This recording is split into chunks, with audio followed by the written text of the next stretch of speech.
This shot from 1917 shows Lance Corporal Schofield, played by George Mackay, running through a destroyed town and jumping off a high ledge into a river. It seems like just one long, continuous take.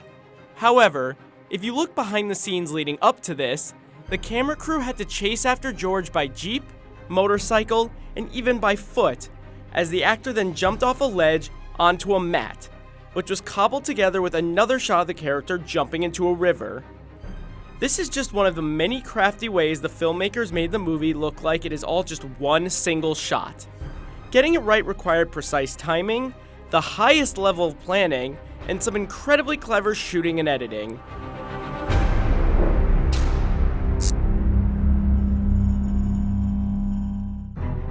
The entirety of 1917, a drama set during World War I, follows a pair of young soldiers trying to deliver a message to stop an attack. It was not actually shot in one take, but rather a series of continuous, uncut shots that were then cleverly connected to give the feeling of one long take.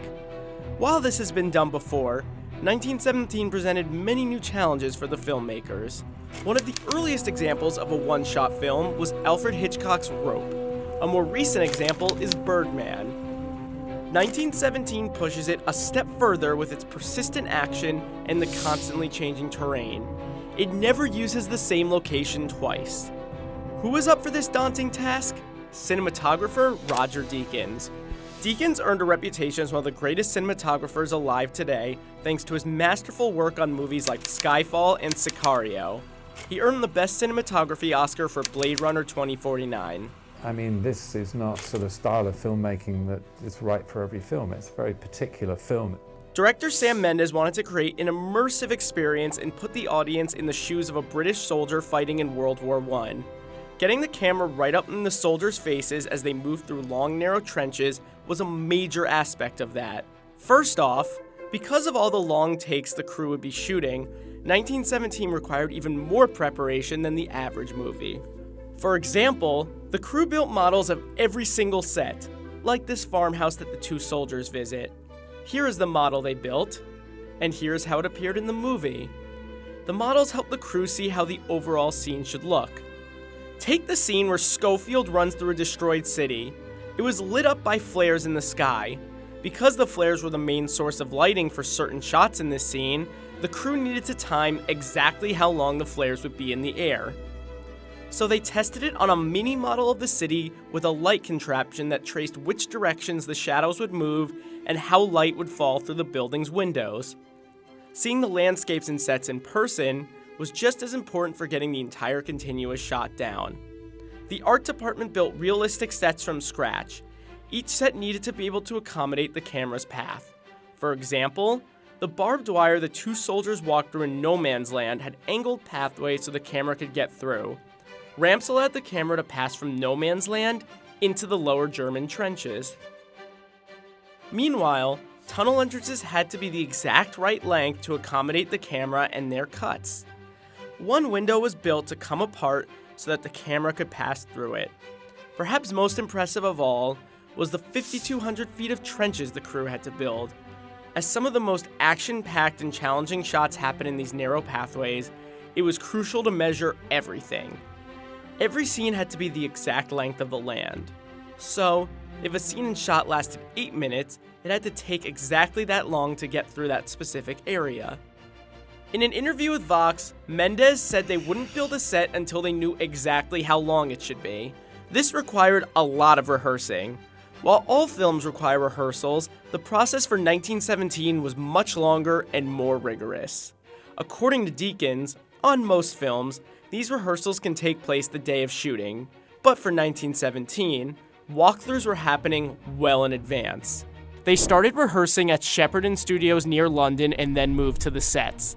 Every single line of dialogue had to be rehearsed on location. The whole process of blocking and rehearsing scenes went on for 4 months. Once they had gotten the lay of the land, measured everything out, and made sure every actor knew their lines and hit their marks, it was time to start shooting. There was another crucial step in pulling off this illusion. The camera could never move backward, only forward, as the characters had a starting point and a fixed destination and could never go back. One solution for that letting the camera move 360 degrees. This allowed the crew to constantly move forward and follow the characters without making a visible hard cut. Productions of this size call for heavy equipment, but how was the crew supposed to deal with cameras that needed to be mobile?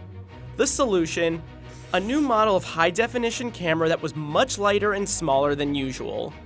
This gave Deakins the same great image quality, but also allowed for more portability and for the camera to more quickly be attached to something like a crane or a drone. A heavier camera would not have worked with the crew's stabilizers, which were crucial for when the camera operators had to walk and run after the soldiers. Creatively, Sam and I talked about it. We wanted the camera to be quite steady. We didn't want a jerky camera stuff. One can understand why the camera needed to be light, as there were cameras running along wires to capture shots like this one, where Schofield jumps across a broken bridge. The camera also traveled on wires for its trip through no man's land. It could very easily be unhooked from these wires by a camera operator. Schofield's journey downriver was captured mostly by a crane. A part of the sequence in which the character drops down an 18-foot set of waterfalls was shot by attaching the camera to a drone. The constant movement created another big challenge: lighting a scene. They did use some artificial lighting, like this 50-foot tall light tower that was dimmed to create the color of fire and meant to light up the entire ruined village. However, if they put lights in the trenches, they might accidentally show up on screen during one of the movie's many 360-degree shots, so they relied mostly on natural light. Cloudy days were more optimal than sunny days, as sunny days meant more shadows. I'm looking at all my weather apps to see when it's going to cloud over. And then, is that cloud going to last long enough to do a 5-minute take? And because the movie took place in real time, the lighting had to look consistent. Even a little too much sun in the sky meant production had to shut down for the day. Deakins needed to know not just how shots would look, but how they would be stitched together in post-production. Deakins and Mendes found subtle ways to make those cuts without the audience knowing. This would also help editor Lee Smith immensely. Sometimes an object would block the frame. Shots where characters traveled through doorways or entered a bunker also allowed for easier cuts. Take this shot, where the two main characters walked through a black curtain. Other shots required even cleverer transitions. In one thrilling sequence, Schofield runs through a burning city and jumps off a ledge into a river. If you look at the same shot behind the scenes, you'll see George running through that same city and jumping off the ledge, but instead of a river, he jumps onto a mat. With the help of some visual effects, the editors were able to seamlessly stitch together the character jumping off the ledge and into the rapids. And to capture him even getting to that point, the camera crew had to make sure they were completely in sync with the actor's every movement. Some parts of the maze-like sequence involved chasing after him with a camera attached to a motorcycle. For the big leap, they needed to attach a camera to a longer, more flexible crane. But nothing quite matched the challenge of pulling off the climactic sequence in which Schofield runs alongside a trench in the middle of battle. Getting this shot was a huge endeavor. We started on a 50-foot Technocrane that was armed in from, say, as we're facing George, from the right-hand side. It climbs up the trench with him as the camera's booming out on the arm. He hesitates at the top of the trench. Then the camera's taken off that Technocrane because the camera's basically on a stabilized head called a stabili, surprise, surprise. Then they hook it onto another Technocrane, and that Technocrane is on the back of a tracking vehicle, and that's already slowly moving back. So as they hook it on, it's all one move. That moves back. George speeds up and starts running. Meanwhile, the two grips that did that are in costume, so they find a way around to be able to come across the back of the shot, and you don't see them until that point in costume. And they were quite glad because they got money for being extras that day. Once the camera was on the truck, it had to follow George as he ran for about a quarter of a mile. Meanwhile, they had explosions going on in the background. According to Deakins, they only had enough explosions for 4 takes. And thanks to their tireless rehearsals and walkthroughs, they were able to pull it off on time.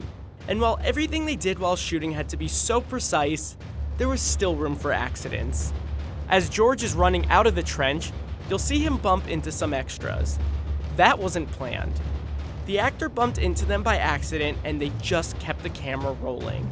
Had they called cut right away, this great, genuine moment capturing the chaos of the war would never have made it into the movie.